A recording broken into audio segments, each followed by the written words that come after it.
Welcome, one and all. Welcome, ladies and gentlemen, to The Late Show. I'm your host, Stephen Colbert. Folks, I gotta tell you, it's just a great day to be alive, especially if you're from Chicago, because this afternoon, Pope Leo rocked a White Sox hat at the Vatican, proving that the first American pontiff truly is a Sox fan, or he's dropping a new collab with Chance the Rapper. We're not sure yet. Let's see, over in Los Angeles, it's day 6 of protests sparked by aggressive raids by ICE. Last night, Mayor Karen Bass declared a curfew in the protest area, and life in Los Angeles came to a grinding halt. If by grinding halt you mean the Disney Concert Hall canceled one show, saying, due to the curfew put in place for downtown Los Angeles, tonight's soul chamber music concert has been canceled. Whew! Thank goodness. We must, ladies and gentlemen, we must keep these chamber musicians off our streets. They travel in little gangs called quartets, promoting their woke obosexual agenda.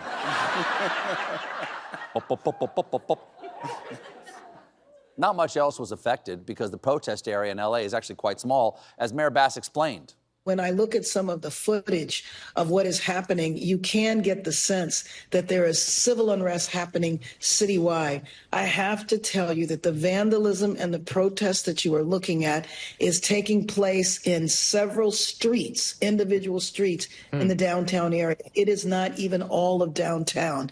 Yes, you can't characterize a whole city based on something that's just happening in a few blocks. All of New York is not Broadway. Wolf, I'm coming to you from mezzanine row F, where there is no intermission in sight.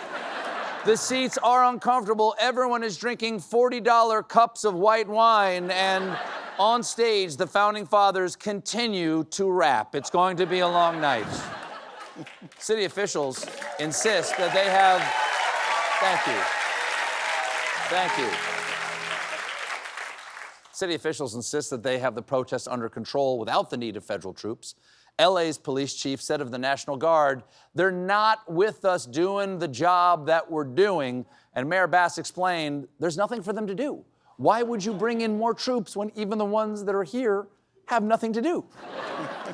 So if they're not helping with the protests, what are the National Guard doing? Apparently, they're accompanying ICE on their raids. Look at this picture posted by Pete Hegseth. For those keeping score, that is 3 heavily armed men protecting 2 heavily armed men from what appears to be an unarmed man. And is this true? I'm being told Hegseth will soon send in 4 Marines to cover the 3 National Guard members to protect the 2 ICE agents who will arrest an old woman who swallowed a fly. I don't know why.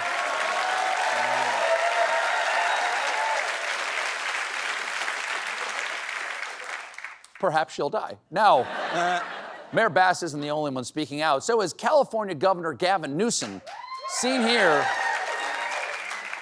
introducing a bold new initiative to purple the president's nurples. Yesterday, Newsom gave a televised address warning that Trump's authoritarian tactics won't stop with his state. This isn't just about protests here in Los Angeles. When Donald Trump sought blanket authority to commandeer the National Guard, he made that order apply to every state in this nation. The rule of law has increasingly been given way to the rule of Don. Oh, you blew it. You blew it at the end. You were so close, but you violated the first rule of fighting fascism. No puns. I mean, Churchill almost lost the war with this speech. We shall never surrender, so just say Nadolf to Adolf. But that's why they lost at Dunkirk. Yeah. That speech led immediately to Dunkirk. But Newsom may be onto something about Trump coming for the whole country, because Trump keeps saying he's going to do that. We're going to have troops everywhere. We're not going to let this happen to our country. This is the first, perhaps, of many. I can inform the rest of the country that when they do it, if they do it, they're going to be met with equal or greater force than we met right here. You heard him. He's going to send troops everywhere. So get ready for the song of the summer. Hit it!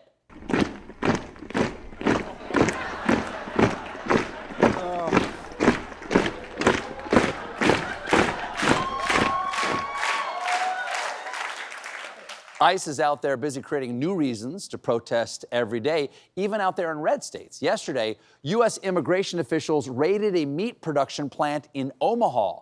First of all, meat plant? Which is it, meat or plant? Make up your mind. Second, the company called Glen Valley was given no warning that this raid was happening. Executives said they were shocked because the company uses the federal system to check the identity and legal status of employees. As one executive put it, we've done everything we're supposed to do as a company. They followed the rules. And yet, of the roughly 140 workers at the Omaha plant, an estimated 75 to 80 people were detained. That's over half their workforce.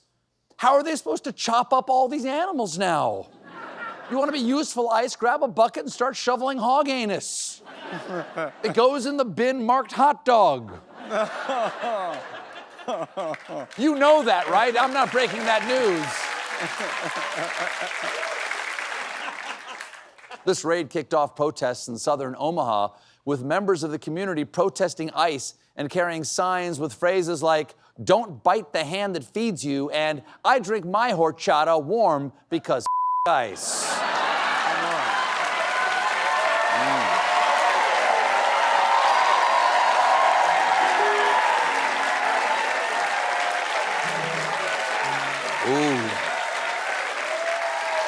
Ooh. I'll drink to that. Yesterday, to celebrate the 250th birthday of the Army, Trump went to Fort Bragg and gave a speech to the troops, and he inspired them with tales of this great nation that he thinks is disgusting. Los Angeles has gone from being one of the cleanest, safest, and most beautiful cities on earth to being a trash heap. Okay. Rude. But just to be real, I stand with Los Angeles, but when was Los Angeles ever the cleanest or the safest city in America? Or was he just talking about Disneyland? So they had a big rodent problem, but at least he wore pants and white gloves. Trump went on to boast about a new plan he's got for the military. You see, Fort Bragg was originally named for Confederate General Braxton Bragg. Then, in the ancient 2 years ago, when Congress did not like honoring traitors who killed other Americans to keep slavery, they changed the name to Fort Liberty. But when Trump got back in office, he brought Bragg back. Well, turns out that's a little late. Turns out that's just the beginning.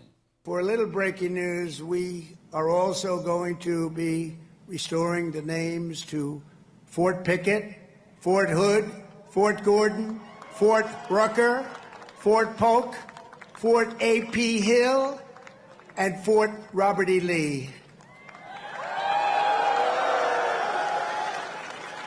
We won a lot of battles out of those forts. Yes, because when you think winning, you think Robert E. Lee.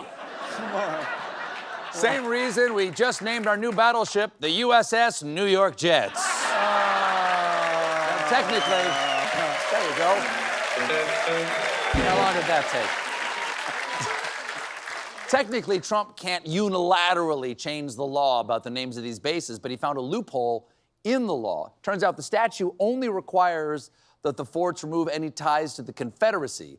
So Trump ordered the Army to restore the old names of the bases originally honoring Confederates, but added that the base names would instead honor other American soldiers with similar names and initials. So, same name, but insane. Welcome, troops, to Fort Lee. Not Robert E. Lee, Sarah Lee. May we never forget her stirring battle cry, thaw and enjoy. We got a great show for you tonight.